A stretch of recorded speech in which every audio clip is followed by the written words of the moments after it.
So welcome to some more Q&A of Durianrider. Let's get stuck straight into it. This is my this is my morning coffee. I just wake up, boom, let's rock and roll. Let's get some questions done. So Butcher's asking, can you help me out and break it down for me real quick, please? I'm not a vegan, but I want to make changes in my life. Interested in this raw fruit thing. Worried about getting enough protein, eating enough calories. For the last week, I've been eating tons of bananas and crushing the smoothies, but I get hungry quick. I'm very active mountain biking, rock climbing, gym, etc. I want to make sure I'm doing this right so I don't get bummed out. I saw the word diet in there, Butch. Get that word out of your vocabulary. This is a lifestyle. When we make something a lifestyle, it becomes something we can do forever. When it's a diet, then we get caught in this diet merry-go-round of, I'll try that diet or the paleo diet or try all these diets. It's got to be a lifestyle. It's a bit like cycling. When people get a mountain bike or whatever and they don't wear a helmet, or they don't watch where they're going, or they don't embrace the thing. They just get a bike and just go and ride it, but they don't really think about anything else, and they have a big crash, or they fuck up their knees, their IT band gets tired or whatever, and people they just sort of isolate and fragmentise one area of their life. But it's got to be a whole lifestyle change. Like when you get a bicycle, you get into cycling, you need to get more sleep, you need to drink more water, you need to eat more calories so you can continue to cycle and enjoy it. You need to look at your stretching techniques, you look at everything, your positive mental attitude, outlook, etc. You've got to look at these things. Otherwise, if you just do one little change, nothing's really going to happen, you know. Or you're going to run into some problems and go, oh, well, did that. It's like in cycling, people come into cycling, they don't change anything in their life. They still go out getting drunk with their mates, and I've got some friends who've got so much talent, but they are using their talent because they're going out on the whatever and just getting hammered and stuff. But they don't change their lifestyle. They bring that party lifestyle and the cycling lifestyle, so their talent gets capped when it could just be unleashed.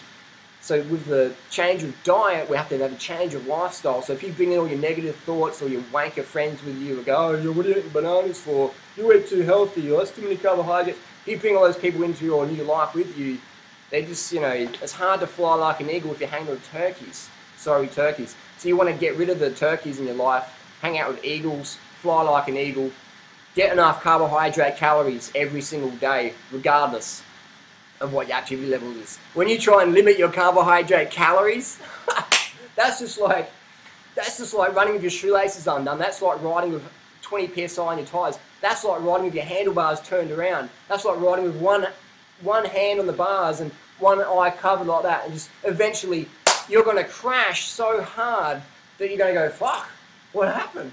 What happened? You know, I see that all the time on the internet, just people writing books about it, making blogs about it, making YouTube videos about it, making names about it. Oh, I tried the raw food thing or the vegan thing, it didn't work for me, and I had orthorexia and anorexia, and I calorie restricted and tried to do 1,000 calories a day or 2,000 calories a day and be strong and big, and it didn't work for me, that vegan thing or the raw food thing. So get enough calories in, otherwise we fail epically. Protein's a non-issue. There's not even a medical word for protein deficiency.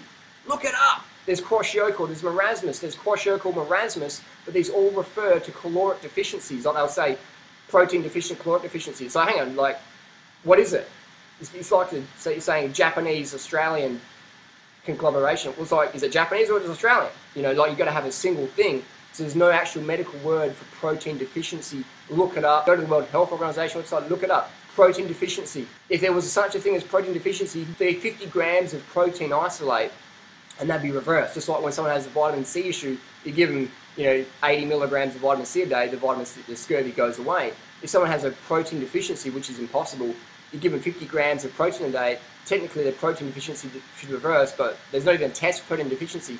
But if you give these starving people who have protein deficiency, you give them 2,000, 3,000, 5,000 calories a day, miraculously the protein deficiency, aka the kwashiorkor marasmus, goes away. So there's not a medical word for protein deficiency. It's caloric deficiency.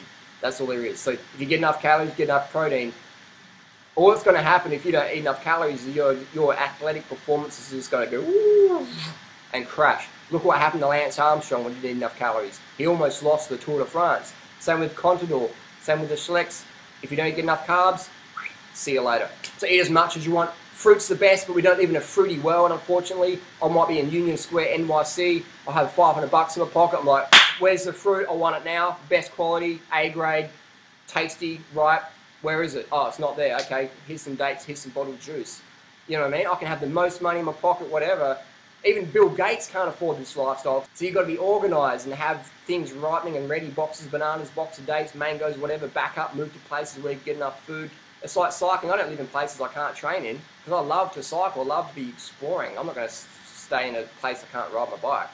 Fuck that. So I'm going to stay in places where I can eat healthy. Even here yesterday I was in Thailand and I went to my pineapple lady.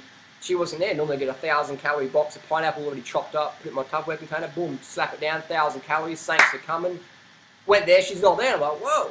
So I went down to the supermarket, got 2 litres of pasteurised juice, no preservatives, no flavours, just knock it back, 1,000 calories, sweet, thanks for coming, rock and roll. So have the backup plan. For me, it's juice or dried fruit. For some people, it might be rice or potatoes or things like that. The vegan McDougall style, Dr. Ornish, Dr. Bernard, Dr. Esselstyn, heartattackproof.com style website recipes. Low fat, low salt, no oil, no animal, vegan, whole food, plant carbohydrates. Fantastic way to stay slim and healthy for life. I'm a big fan of fruit. Fruit's the best, most nutrients per calorie, digest the best, best for the planet. But failing to get that in this sort of society where fruit is like, whoa, that's a lot of fruit going to eat there. That's like 5 bananas. And sometimes it's hard. Situational inconvenience can be your worst enemy. If you can get over the social disapproval from people going, well, you eat a lot of bananas, you like a monkey. So situational inconvenience can be a bugger. So have the backup food plans. Don't be like my friend who's obese, trying to do 811, and they're going from bananas. They can't get bananas, so they're not going to have the pasteurised juice like I have, because that was cooked. So what they do is they go straight past the pasteurised juice, straight to McDonald's, and you have the Big Macs. And then they say, Harley, oh, I'm not really losing the weight, like, it's not really happening. And I'm like, get off the fucking Big Macs, get on the beans and rice if you run out of fruit. Get on the pasteurised fruit juice, man. You'll be fucking laughing in no time. So that's the secret. Protein's not an issue. Get enough carbohydrate calories from your favourite fruits. Get the early nights, get the sleep. Get your bike measured so your seat height's not fucking up your knees. Things like that.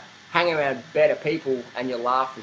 Live like a champ. And people might say, that's just extra work. If you want to be better as a human being, it's extra work. Simple as that. Look, that sounds like extra work. Peeling an extra few bananas, or that's like going to the shop, and that's extra work. I can't do that. I'm too busy fighting my life away into the sofa watching Seinfeld reruns. And that's what some people say to me, extra. I'm like, cool, next person. There's always plenty of people out there who want it and are prepared to do whatever it takes. So get the calories in. Just calories, calories, calories. Don't be a hungry horse eating ducks. Next question, Harley, what's your main source of income? Oh, that's a good question. What's my main source of income? I'd say it'd be YouTube at the moment, because I'm not one of the highest paid YouTubers in Australia. If you look at some of the YouTube stats out there, I'm like #1 in the raw food vegan world. Like even Dan the Man, I'm even getting almost double the hits Dan the Man's getting. Like I think Dan the Man last 30 days, 530,000 hits. I got over 1.2 million, I think it was, on just my single channel, Durianriders. So 1.2 million, Dan the Man, 530,000. Kevin Jarney, I think Kevin just scraped over 100,000 views in the last 30 days. So YouTube definitely can be an income earner. I'd say so, yeah. If you look it up, a lot of people go, you can get money from YouTube. It's like, look it up. I do retreats, I do talks, I've got a book coming out soon, and do mentoring as well. But YouTube is my main passion because I can reach such a big audience. I mean, I can mentor someone, one single person, and put energy into that. And I put the same energy into doing a video where thousands of you people can watch it for free, and I'm still paying the fruit bills, all that. So that's fantastic. YouTube, it's incredible. So thanks to YouTube for helping me out with that one. It's incredible. It's incredible. If someone said to me this time last year, you'll be getting double the hits Dan the Man's getting, I'd be like, no way, man. No way, that's impossible. Or if they said, you know, you'll be getting 10 times the hit Kevin Jarney's getting, I'd say, no way, man, Kevin Jarney's the man, he's getting heaps of hits. And now I'm just like, double the size Dan the Man, 10 times bigger than Kevin Jarney, just from being consistent with the videos and being inspired by both of those guys who are just out there, consistent videos, sharing it, blah, blah, blah. That's how you get your name out there. Be consistent, be passionate, and don't worry about what the trolls say. Just bang out the videos consistently, and you get to expand your message, and then your passion can become your profession. So how cool is that? How cool is that?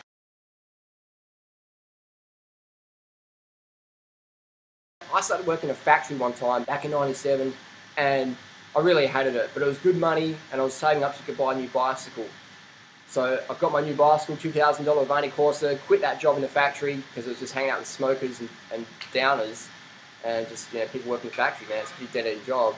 when you're not passionate about what you do. So I got a job as a bicycle messenger, love that, did that for many, many years, built up a base fitness, eventually got a job in a bicycle store, and did that for many years. But eventually all my conversations with the customers were starting to head towards diet. And I worked as a personal trainer in between that and the gym for many years. But I've always been going around diet, and I'm like, man, I've got to work for myself because I'm stepping on too many toes here. So eventually I just got out of that. And then just before I was about to leave the bike shop, I got hit by a bus.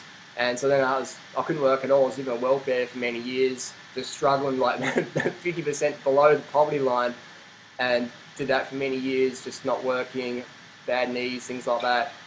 And that actually gave me the time to study, personal studies, stuff like that, and become who I am today. So getting hit by the bus was a bit of a blessing there. And now, making the money I'm making now, it's pretty cool. It's pretty cool. I encourage people, get out of doing what you hate and get into doing what you love every day. Because when all your work is play, you'll never work another day. I have to limit my time at work on the computer talking with people because I can give so much, I can end up not giving to myself. You've got to be careful when you're working in your passion because you're going to give so much of yourself. You need to get more calories in. There's no way I could be the biggest banana on YouTube in the raw food or the vegan world by under eating on calories. The more calories I eat, the more hits I get. This is how it is. So I give more energy, I can be more entertaining versus being boring, going, hey, my name's Durianrider, and today we're going to talk about hair scrunchies really raw. I don't know, but like, it's just like, come on, that's boring. We've got to have the calories in so we can pump it every fucking day. You can steamroll the troll comments, whatever. Just cruise on down to YouTube success, laughing. The audience is on the net, the money's in the bank. It's a win-win-win. Loving it. So get the calories in. That's how I get my coin. Any more questions, post them down below, and let's bang out more Durianrider Q&A. Thanks for watching. See you later.